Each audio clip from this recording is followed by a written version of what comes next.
because I know you have your own group of talent, but if you needed somebody who wasn't in that group, and a casting director or there's somebody who's making a movie, how would you go about? Would you? I mean, that's why we actually are getting a lot of emails from overseas actors asking us to become representative in Tokyo or in Japan. Oh, you are? Yes. So the people reach out, and then if we think we could do something for them, then we talk with them and then try to become a representative. And then we always keep our their profile, the acting reels and everything like that. And if the time comes, we contact them and then we submit for the Japanese films or movies. But at the same time, we need more great actors from overseas.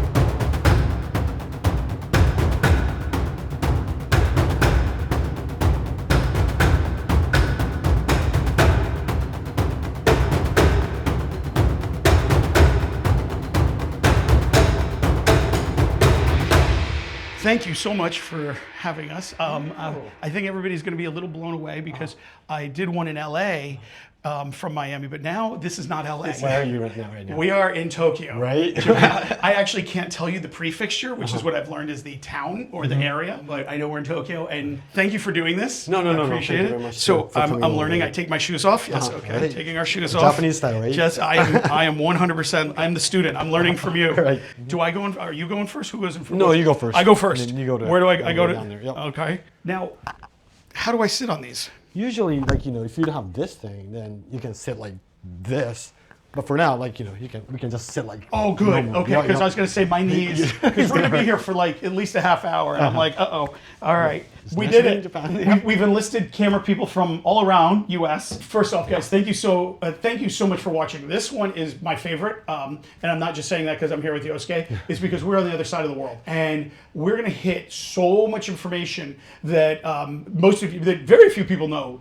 Honestly, very, very few, because we're almost carving that path right now, if you think about it, because Hollywood has changed so much in the past 5 years that people in the local market in U.S. are still trying to find their footing. And then here, we're now in Japan, and we've now seen over the past few years in America all of Parasite, Squid Games, all this stuff that's coming out of Korea, but not really out of Japan. And I feel that there's a giant wave, no pun intended, right? There's a cultural reference. There's a giant wave coming, and what's so cool is sitting with you, because you are the Japanese market and the international and the biggest, and you run all this. So I think there's so much that people are going to take from this. So guys, thank you so much for watching. Yosuke, thank you so much. Thank you, Freewave. Thank you for everything. There's over the past few years, Yosuke is that we've been talking, and now you're going to see a lot more content coming this way. There'll be surprises, so stay tuned on this. But with that said, let me throw the first question and say, what when I know you deal with a huge international. Why don't you give me a little bit of, first let's talk about Freewave and what Freewave does. Thank you. Okay. Because I think that's going to help everybody frame, and then we can get into the details. All right, perfect. So, okay, so Freewave has been running for over 30 years, and then currently we're really focusing on the acting field. Our agency is basically mainly non-Japanese talent and actors involved in this agency. And then, but recently we just try not to say just only the foreign actors, but more say international actors. So we're scouting the Japanese actors as well in order to expand our business not only in Japan but to the overseas too. Now, so wait, so you've been. Let me go back for a minute. All right. For people that are watching, and most everybody's going to be watching this from the U.S. All right. Most likely. I mean, we'll have Japanese, and hopefully everybody starts watching. But what I think is interesting is Freewave started as a international. No, actually, a Japanese agency who focus on non-Japanese talent. Oh, okay. Okay, so the niche was because obviously in Japan you're going to need non-Japanese people. Yes. Interesting. So, and now the market is getting bigger and you're looking to pull from international. Yes. Mainly focused on advertisement and modeling more in past 20 years, but recently a lot of the Japanese films are start to hiring non-Japanese people, actors. And then that's the point, when we really start focusing on the acting field in Japan. But we do have a lot of great actors in Japan and who are working with us. But at the same time, the productions are getting more picky. That they're not only looking for the people who actually being on the show every single time, but they're looking for someone new. and then they're sometimes ordering us for the people from the overseas too. Interesting. They want to expand. It's Yes. you know, I met with Zeiss because 6-9 months ago when I was over here shooting some B-roll for a project I've been working on. I reached out to a lot of people in LA, and thanks to the crew there in LA for Zeiss and the rest, and they introduced me to Zeiss here. And for those that are watching, most everybody knows they're one of the top lenses in the world. But the reason I bring that up is I met with them to talk to them about the marketplace. And the representative in Tokyo here represents all of Asia, and he was giving, and he's been in production for like 40 years, and he was giving me the uniqueness of Japan has really been filming Japan. And where Korea really started exporting to the U.S. That's totally true. And I see it. And now, but what's so fascinating to me as an American, everybody's fascinated with Japan. Japan's like the number one spot to travel in the world right now. Like every American, I know you might not know that. Everybody's watching like, yeah, I'm dying to go to Japan. So America is absolutely in love with Japan, but there's not. I don't see a lot of. I mean, like, you know, what Zeiss person said is totally true. I think the same thing. Like, Japan actually focused on Japan. And then only the market that they were looking at, it was Japanese market. So they had, like, you know, enough budget to make the film to just distribute only in Japan, and then it worked. But recently, like, you know, a lot of the platforms coming out where they can distribute the movies or the dramas all over the world. They're looking at the market not only in Japan but overseas too. So they are actually getting a lot of budget for one films, which makes the foreign actors or, like, you know, the people from overseas could come to being on those shows or like the dramas and movies. Interesting. So so I guess it's that birth of between streaming and YouTube and streaming services that now the Japanese market sees a viable way to distribute, and that's interesting. So, like, you know, this is still confidential, so like it's kind of hard to say. But I've seen, like, you know, past 1 year there are a lot of projects which, like, the Hollywood and Japanese production working together, and then some of the actors from overseas coming into Japan. And actually, there's the 2 actors from Freewave who we represent from America are selected for Japanese dramas and movies. Oh, so it's already happening. Yeah, it's already happening. You already have talent. So now when people are watching this in the States, I can tell that in the States with COVID, the strikes, everything that was going on, a lot of agents, managers dropped a lot of people because there wasn't that type of work. Now things, I don't know whether, I can't say they're changing, but I see that productions are going on. For somebody who's watching this from an international market, if they wanted to get involved, it seems, you know, you can't just fly over here and start working. No. That's kind of like the hard part, right? That's the hard part. Yeah. So explain how that works for someone if they, you know, from 2 ways. One, if they wanted to do something here, and then one, if you reached out, like, give me the process, because you've been doing this for a while. Okay, you know, people who wants to have a base in Japan, then it's good to have, definitely you have to have a visa. But it's kind of like, it's not that easy to get the entertainment visa in Japan. So the best way is to get the casting call even if you're living overseas, and then once you're selected for one role, then it's much easier to get the entertainment visa, and then that's the way how you can actually come in at first. Or if you want to just jump into Japanese market, then a lot of people come with a working holiday visa or, you know, some English teaching visa, and then do modeling or the acting as a part-time job. And then once you're confident, then you should talk with the agency that you're involved in, and then try to get the entertainment visa. Okay. So there's like 2 different paths. So there's a path, so somebody could come over, and because I know English teaching jobs are or visas are sort of easy to get.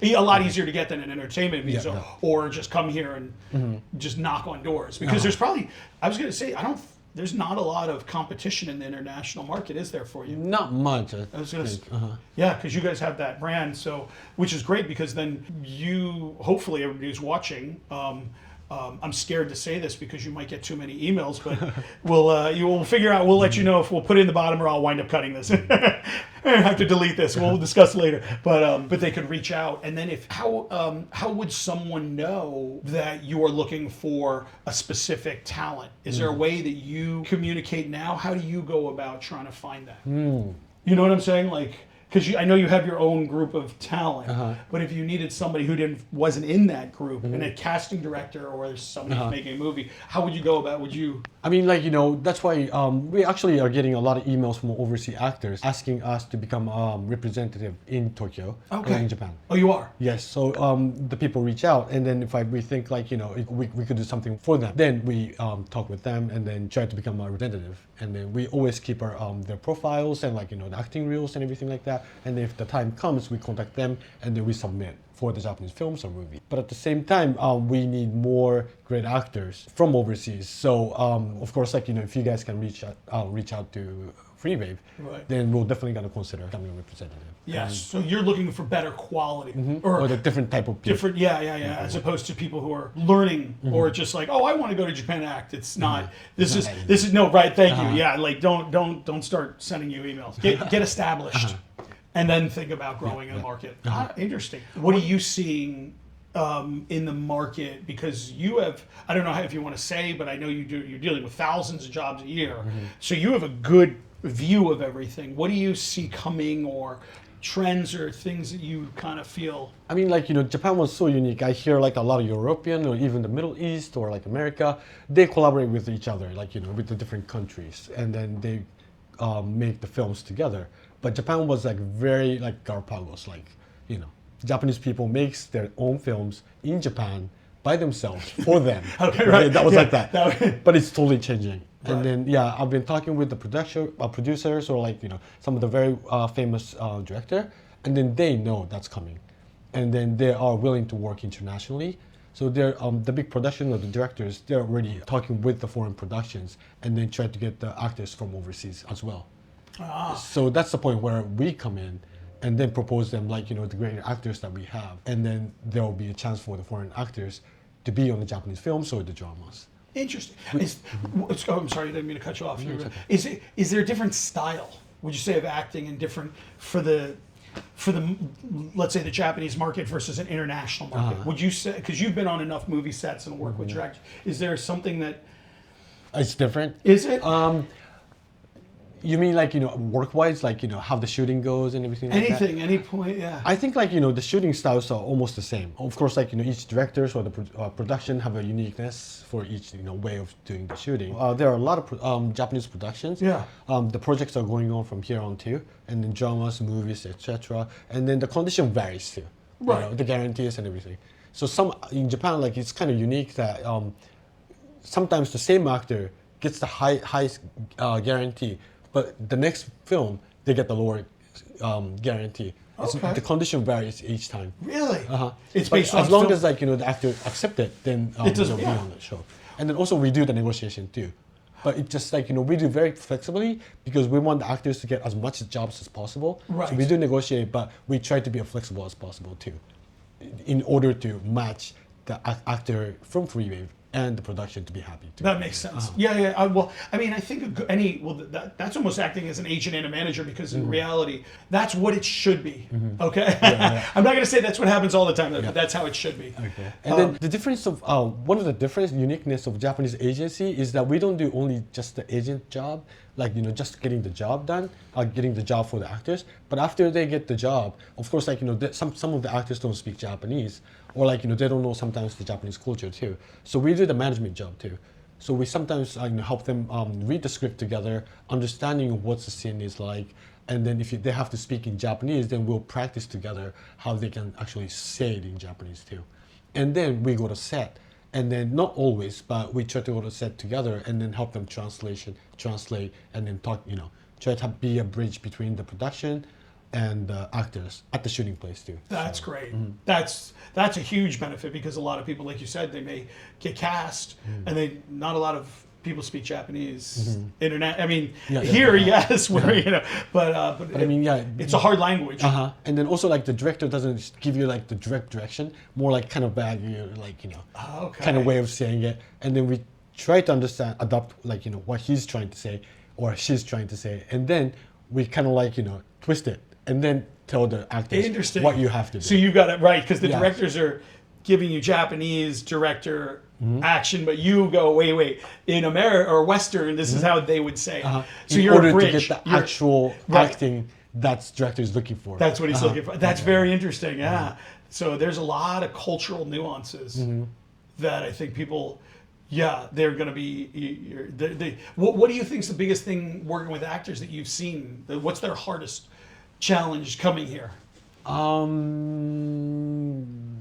mean, like, the hard part is, not getting the job, but more like after you get the job, sometimes, you go to audition and then you do well. But once the shooting starts, sometimes director become like, oh, this is not something that I was looking for.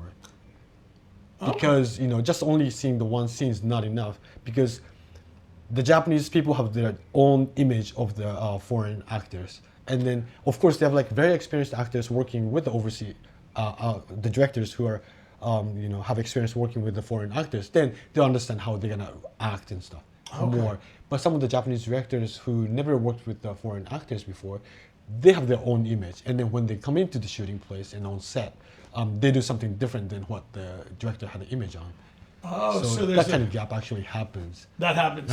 So sometimes we go to audition and we see like the director or the production, or they don't understand what they're looking for. Then we kind of give them advice like, maybe you should ask these kind of questions, or they should do this kind of acting in order to see they actually fit in this role. That's important, right? Because I'm sure you come on and you don't. It's a whole nother world. And for them to understand it and then get the nuances of what the director's looking for, that makes a lot of sense. Yeah. So that's probably the hardest thing working as an actor in Japan. Is learning. It takes time to learn that. But sometimes, like, because if you live in Japan for so long, you become like a Japanese actor. So you're not the foreign actor anymore. You become the Japanese actor. And then that's sometimes hard for them to get the foreign films project jobs because they became too Japanese. Yes. That happened before. That happens. Oh my gosh. So I know some actors who lives in Japan for a long time. They do a lot of acting in Japan, but at the same time, once a year or twice or once in 2 years, they go back to the States or like their own country to get the train again, so that they'll keep remembering. Get back to that Western way of acting. Oh, that's so interesting. So, so the cultural nuance gets in, and you kind of, I think have to know a difference. Yeah, I think there's the expression is you nose blind. You start becoming. You're in Japan so long, you start acting. You become Japanese. Yes, but you don't realize it, right? Yeah, because you're just doing what you do. Yeah, you're just fitting into society. Yeah. Oh, that's wild. That's really crazy. Okay, so that I didn't see. Maybe we can talk about we just talk about the foreign actors coming into Japan, but at the same time, we want to send the Japanese actors to the foreign films. Yes. In opposite directions. So of course the actors will be interested in how to come into Japan, but also the client, like casting or the production in the States or the overseas, see that, there's actors in Japan who we can actually. Great point. We, because what you just also made me start thinking of is when we were just at your office, I saw that you're doing self-tapes now. And self-tapes have been the thing now, and every actor hates them. I mean, first off, every agent loves them in the States. There was actually a bunch of people getting upset because what was happening is they were submitting so many self-tapes, and the actors are spending all their time doing it, and the SAG, there was a negotiation in the current one talking about being paid to do self-tapes. Wow. So it's that big of a topic. But without going into that, you were saying now Japan is you're starting to see self-tapes happen. Yes. So it's coming, the in-person audition. It's becoming very international, the same as what you guys do. Same thing. And now how do the self-tapes, do the actors, are they having to learn to do it on their own? Yeah, actually, that's how it's like in Japan so far. Of course, there are people who can actually understand how to make the self-tape, learning from the overseas people, But a lot of actors never done it before, so we receive various very unique self-tapes. Oh my God, I'm sure they don't know what's the standard. They don't know what to do. Wow, so. Everybody. Well, it's still the same in the. So I'll make you feel better. Yeah. In Miami, I've done thousands of self-tapes, and everybody's like, you need to explain, because one day we'll do a self-tape video and we'll just put on the podcast on how to do it the right way, because I've seen the same thing where people come in and you're just like, what, come in, you see the video and you're like, they come in the room and you're like, what are they doing? So I'm sure you've seen, especially if nobody's ever has done it before. We need to find some of those. No, those could be very, very entertaining. So you remember, you kind of told the actors at the workshop that you did for Freewave? Yeah. Yeah, about you can teach how to make the self-tape, right, and then how to be very effective and successful. Right. That's the topic that everyone is interested in doing it. All right. I think it's we're gonna need to do that. We'll do a self-tape, because even in the States, people would like that. Yeah. Beginning actors need to know Yes, and thank you for mentioning that, because for those that don't know, I came over here and Yosuke and I joined forces and brought about 20-something actors into a room and spent 4 hours doing a master workshop, as much as you could cram in 4 hours, and it overflowed. Sorry for making... No, I loved it. I loved it, because normally it's 8 weeks and hours, but we're like, let's see what we can do. And everybody, I've gotten emails, so I'm feeling very excited, because it was really rewarding. It was a wonderful workshop. Thank you. Thank you for saying it. Everyone was so happy. And I know a lot of people, now that you said that, are gonna need to know the self-tape, because I did mention that there's some online, and I could put a link to a lot of people I always forget his name, from Stranger Things, the actor who did a self-tape, and it's actually, anybody can Google, you type self-tape Stranger Things, and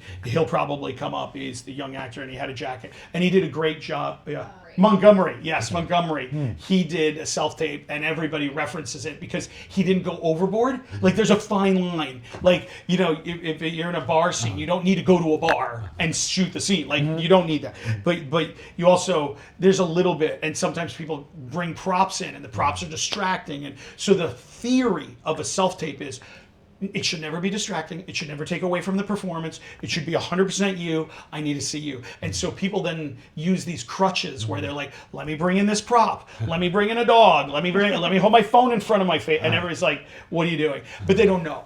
And so Montgomery, the reason people use this is because he did a good job. He put his jacket on. He knew how the timing. And so, but there's a lot of technical aspects that make a self-tape look better too, which the lighting, the angle, the height of the camera, the way the audio's, like, I can get into the very detail of it. Yeah, that's what I do when people back in Miami or when I'm in LA, and they're like, can you help me with my self-tape, because it's an important one, because you are, whether you know it or not, you're submitting against thousands of other self-tapes. So even if the acting is exactly the way you want, the quality, we notice it. Whether you notice it or not, whether the audio and all that. So those are tips that I always give a lot of actors who come to me, and I'm like, look, you don't need to come to me all the time. Just get yourself this, set it up this way. So that would be a good thing to talk about and show. Yeah. I mean, like, in the States, like, do they do actual selection only with the self-tape, or they actually do the face-to-face auditions right now? So there's online systems, casting networks, and some other ones, and a lot of times they'll say,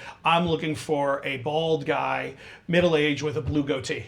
And they'll search through their database and they'll find as many as they have, and then they will submit. But what a lot of agents will do will be like, well, maybe he doesn't have to be completely bald, and then they'll send out more. And then so what happens is the 20 or 30 becomes 300, then the casting director gets it, and it's like, I don't want 300. So they'll scan through it, but nothing, really everything is self-tape first. They'll get so many self-tapes, and then they'll cut it down, and then they'll do usually a Zoom callback. Oh, okay. So you get on Zoom and you do a callback.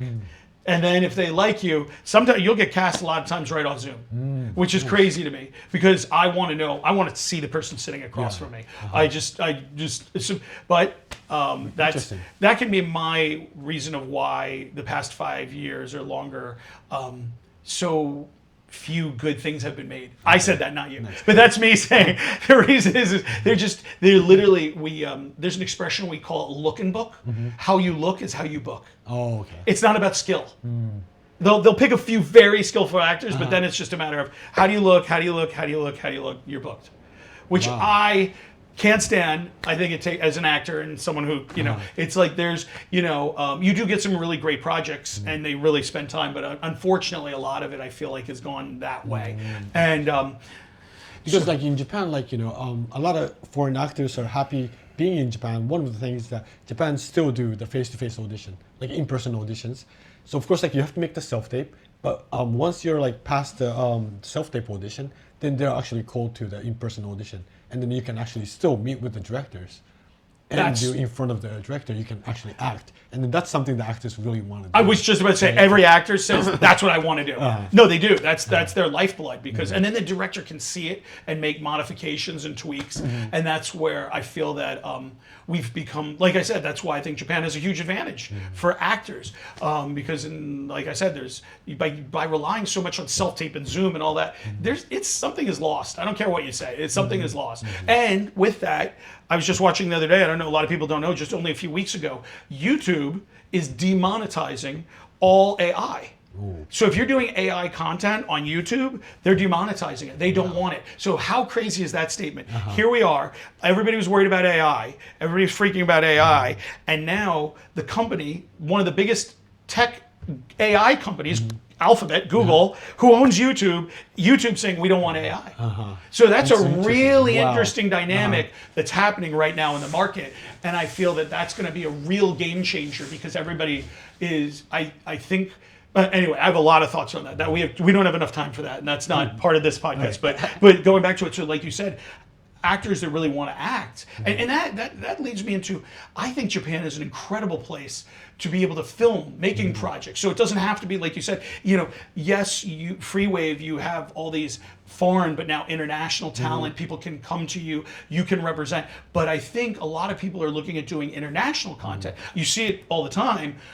People you could supply actors overseas. Definitely. That's what we're also trying to do right now, is that we see a lot of Japanese actors who used to be just only working in Japan, but becoming they start looking at the international market. And then I see a lot of good actors who are going to the Hollywood or like Canada or like New Zealand. They try to get the roles there, but the one with the hurdle is like the language. But still, there are a lot of young actors who wants to become popular, not only or well known, not only in Japan, but they're looking at the international market. So I think in 5-10 years, a lot of Japanese actors will be going overseas more than right now. And then we want to be in part of it. We want to be supporting them.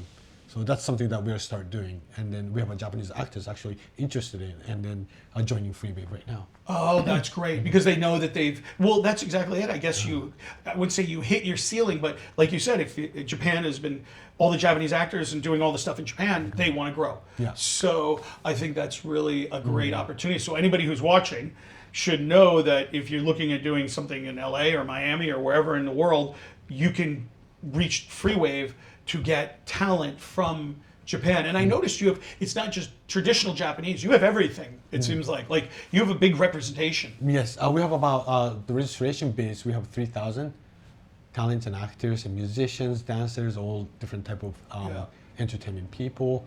And then we're actually getting a call from overseas here right now for the job-wise. Like we just did some commercial for UK, and then we got the casting call for main role from Canada. Those kind of things. So it's already come. The international market's coming to you to find Japanese actors as well as, and I think that's going to be.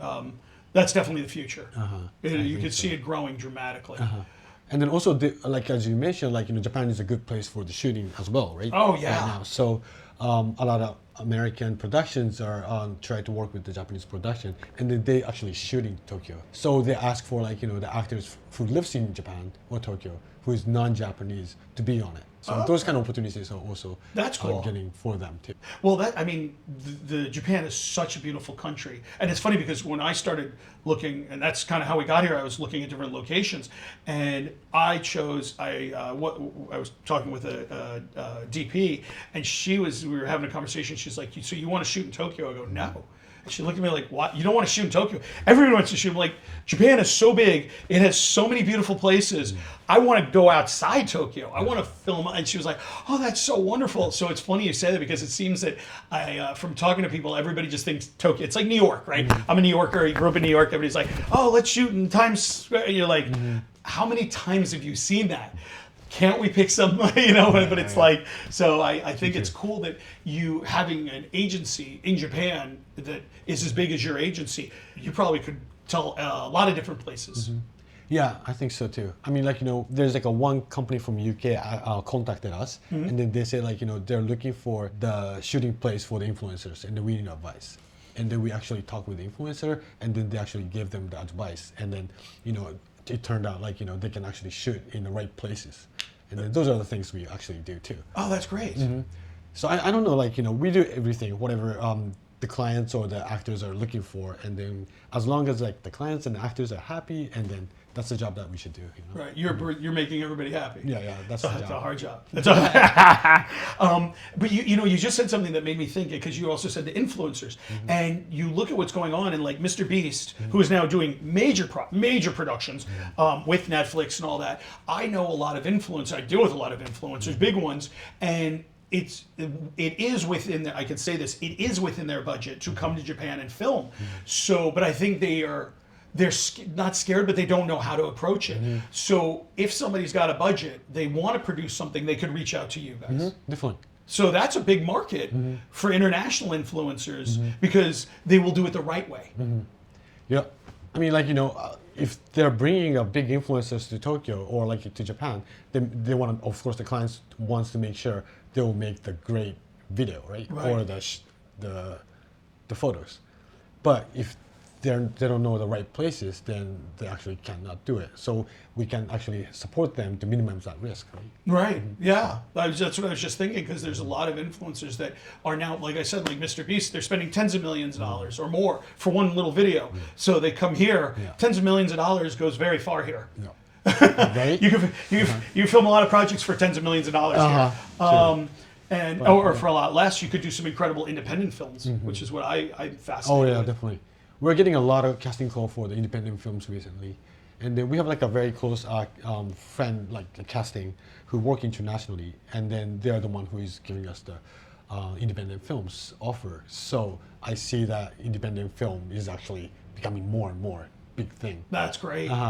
So Japan, yeah, because I mean in the States and around the world, I think Japan, Tokyo is probably the number one.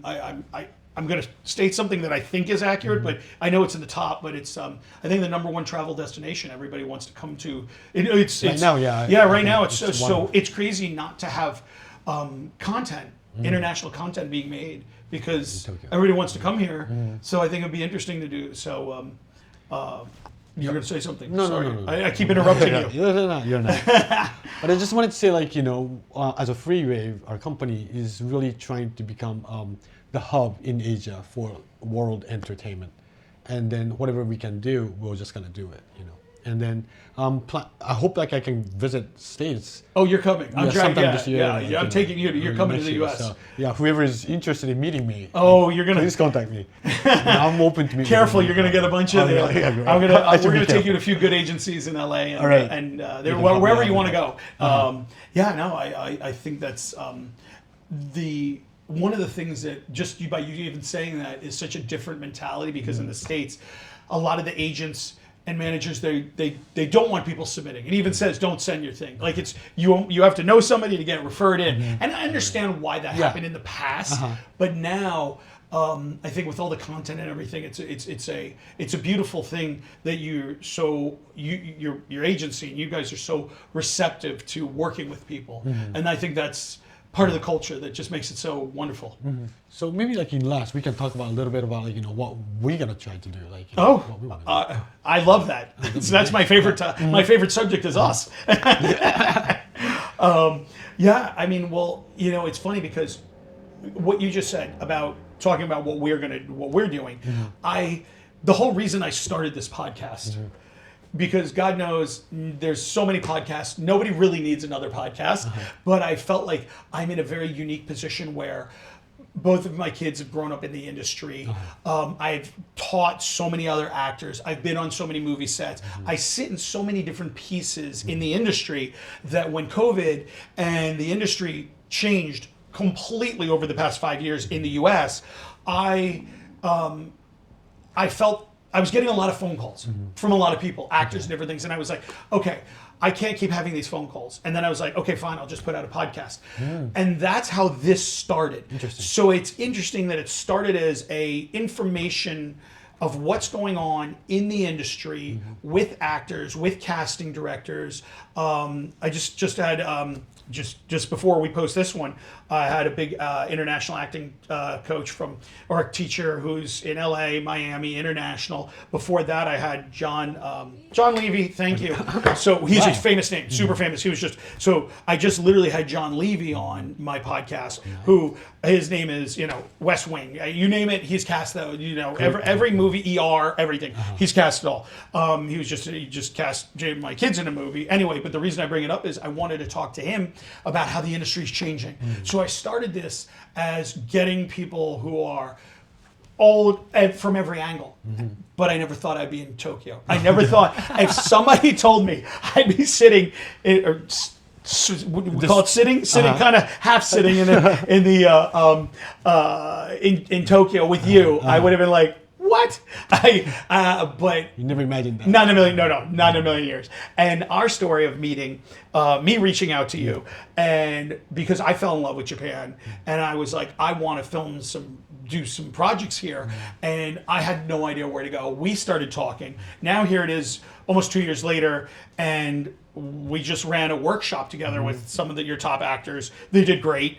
And it goes kind of back to what you were saying. They quested the knowledge. They wanted it. And I see it, and it made me feel so good. And so going back to, like you said, I want to do a lot more here because I've fallen in love with the culture, the ability to make projects, and I think the fun part is I still don't know what I don't know.